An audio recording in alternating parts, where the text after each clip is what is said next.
We are the craftsmen of our own thoughts. We use words of which we are not the authors for a purpose which transcends those words. So we inevitably affix a part of ourselves onto our words.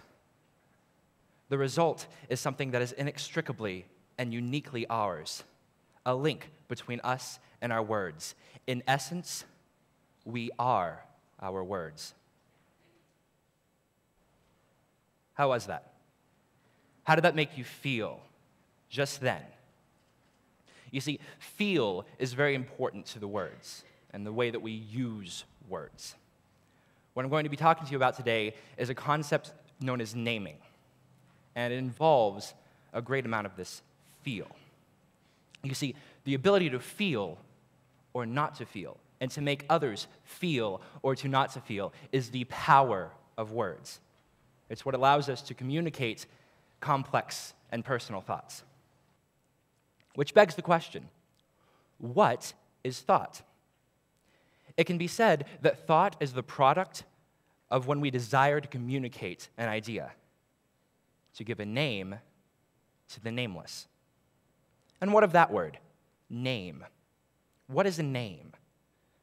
Well, before we can go into that, we have to understand a little bit more about the nature of words. Quick English lesson. There are two parts to every word.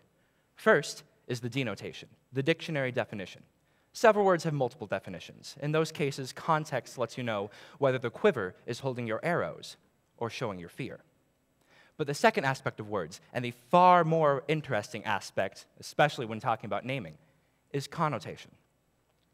Connotation can be seen as this individual's unique, personal, relational, experiential, and emotional context surrounding the words which they use. Mother, mom, house, home. If you feel different about these words, congratulations, you've just noticed your own personal connotation. This brings us back to the question of what is a name? A name is simply the words we use to describe something. Let's use an example. This speech happening right now. What is its name? I ask this because for each and every one of you, this name will be slightly different. Even if you use the same words, your connotations are different. If you look inside your program, you can see two definite examples of a name for this speech. One is Austin Tyson's speech, and the other is the title of the speech, Thoughts by Any Other Name. Each of these titles carries its own distinct feel to it. However, there are many more acceptable names for this speech. The speech given by the math major, the speech given by the left-handed blonde-haired kid, the speech given by the adopted kid. These carry distinct feels.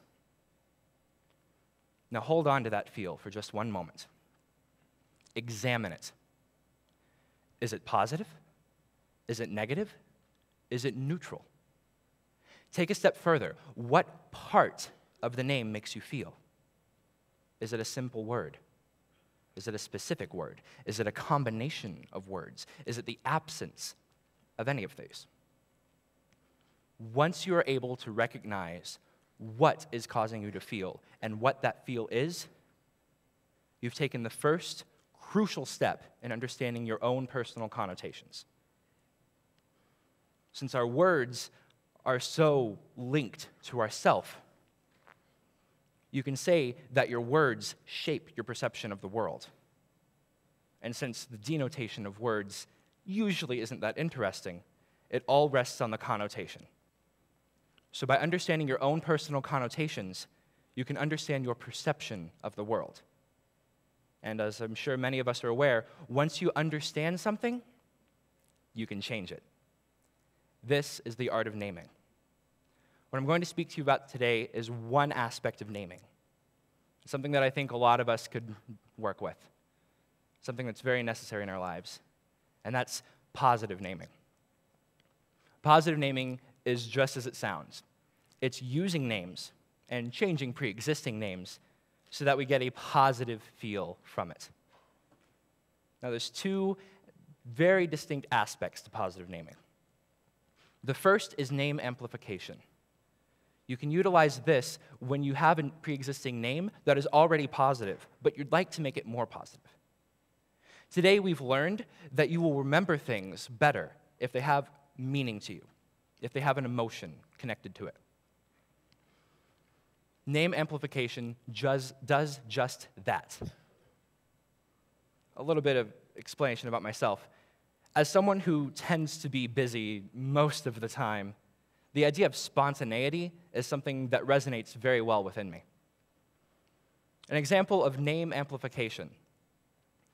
When I have people from before I came to college who tell me that they're going to be in town and would like to have dinner with me.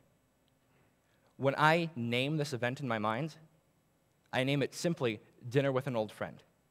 There's no place, there's no time, and usually, even though I know this person, I won't put their name with it. By omitting these aspects of the name, I've created a sense of spontaneity within the name. This already happy time has been amplified. It is now happier, simply because I know my own connotations and I utilize them for my own benefit. While name amplification is incredibly useful, and there's a lot to it, the much more useful aspect of positive naming is name shift.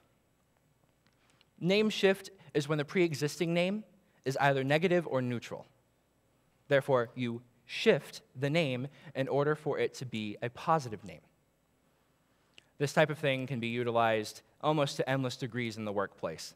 So often, especially among people of my own age, you hear things such as, my boss is a jerk, my coworkers and I don't get along, the people I work with are rude. This is the perfect place to utilize name shift. Bear with me, some of the name shifts will sound a little bit politically correct. It's simply due to the nature of words.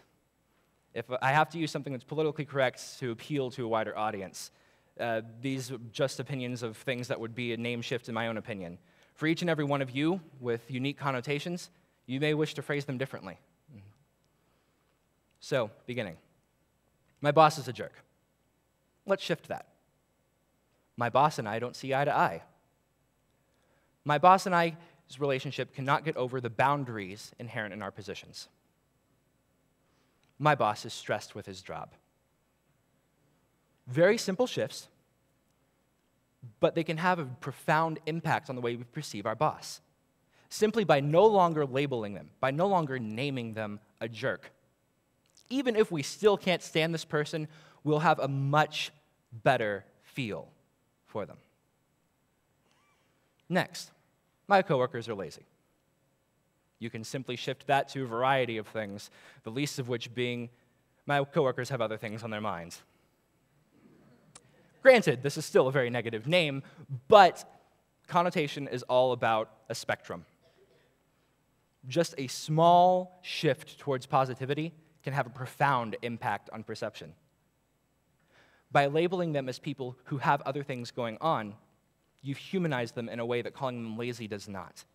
You recognize that they're individuals with individual lives outside of the workplace that you share with them. And for the final example, the people I work with are rude. They are rude. Get over it. In all reality, there's an infinite number of ways that you can shift that. Hence, as a little exercise, I'll leave that to you. So, in conclusion, it's kind of interesting, you know? Words, these things we use all the time. Language, something that everyone has. It's the way we communicate with other people. It's something that we've grown up with from a very early age, and yet most of us don't know much about it. So I leave you with this. Learn your connotations. Amplify the good and shift the bad. Remember that names are important. So I leave you with this. What's your name? Thank you.